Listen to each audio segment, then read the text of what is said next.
Welcome to Book Buddies, where today we are going to be discussing another book series I recently finished, which is the Queen's Thief series. This is a lot easier to display than the How to Train Your Dragon series. But yeah, I've been reading this series for the past 6 years. I believe I started the first one in 2021-ish, and I finally finished the last one this year. And overall, I really enjoyed it, and I will definitely recommend this to many people and reread it in the 2030s. So let's get into why I think this is a really great series. In case you don't know entirely what this series is about, it's a little complicated because the point of view continually changes throughout, which is something I rather enjoy about this series. But I would say our main character, specifically in the first book, The Thief, is about this young man named Jen, and he is a thief. And in this first book, he is tasked with something, and basically throughout this entire series, we see how he grows both politically, but also a little bit as a person. So I think the setting is really interesting. This is called a fantasy, but it's light fantasy at best. There's not really any wizards or dragons or anything. But it has sort of an ancient Greek type of vibe to it, where all the main characters have their gods and goddesses that they look up to. And specifically, Jen's full name is Eugenides. I hope I'm pronouncing that right.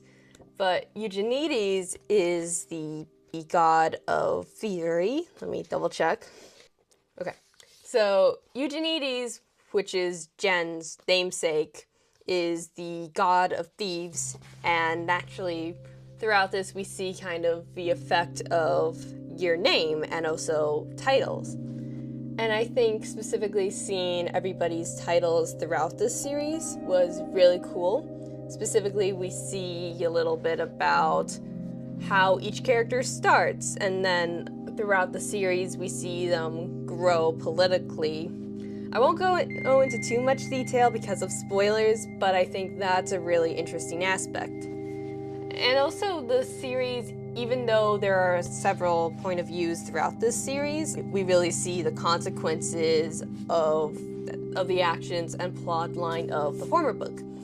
So Jen is a thief in this one, and basically by the time Queen of Atolia, the second book in the series, comes around, we see how the actions of the thief affect the plot of this book, with Jen being more powerful and specifically having a title of the Queen's Thief.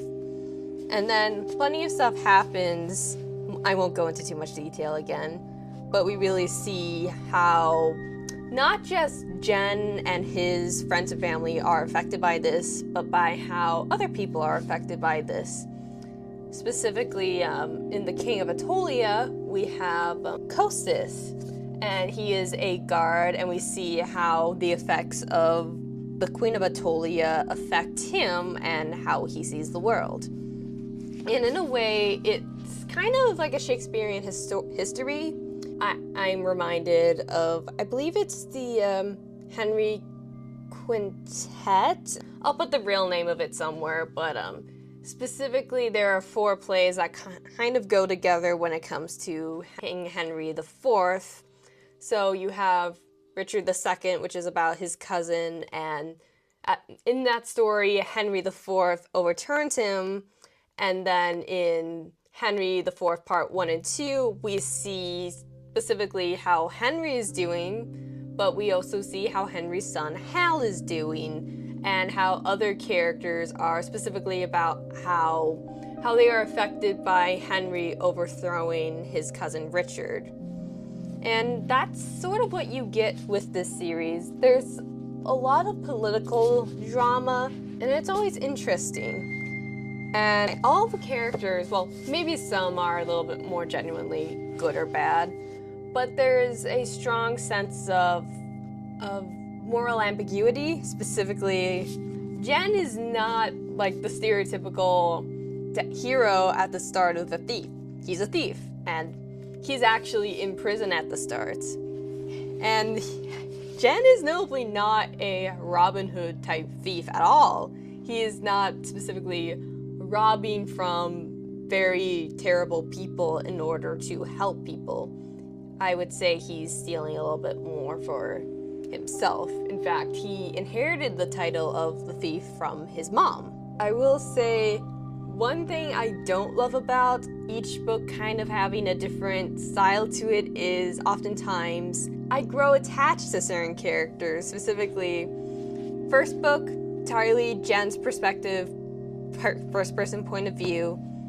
Then Queen of Atolia, Jen is still a point of view character for most of it. It is in third person, but he's still very prominent.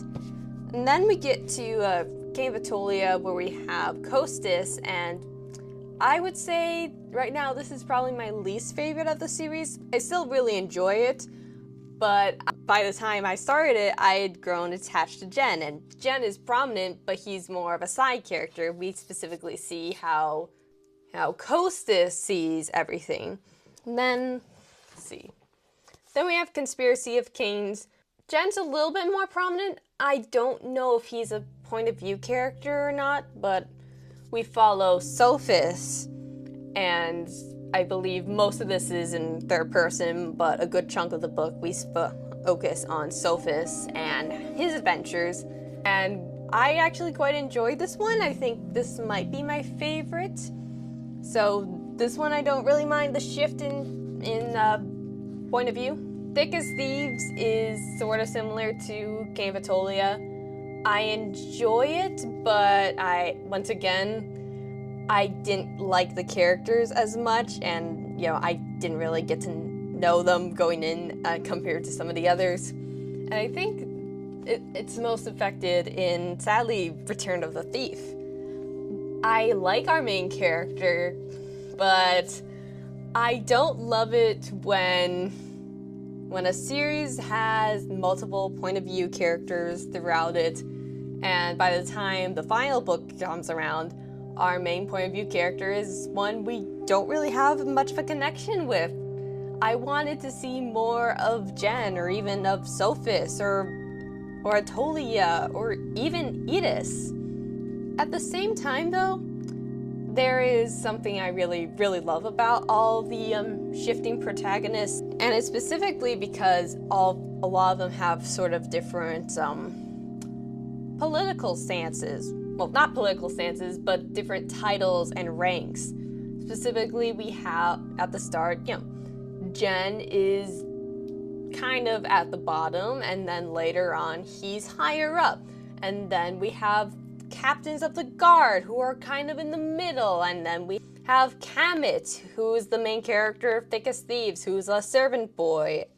And then our main point of view character in Return of the Thief is a disgraced royal in a way. So I think in a way it helps us see the world not just through one perspective, and we see the world from more than one perspective, not just from a personal standpoint, but from that whole class or ranking. Also, I think in a way having an ensemble cast kind of adds a little bit more moral ambiguity clearly. I mean, I touched upon this earlier, but I think specifically when we're seeing how each character is kind of seen through a different perspective, it allows you to see it differently.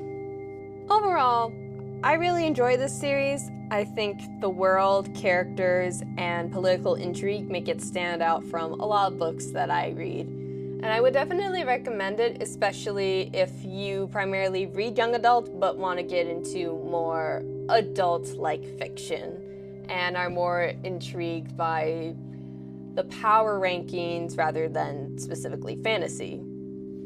If you enjoy this, please share it with your friends. I'm Louisa Hammond, and I'll see you next time.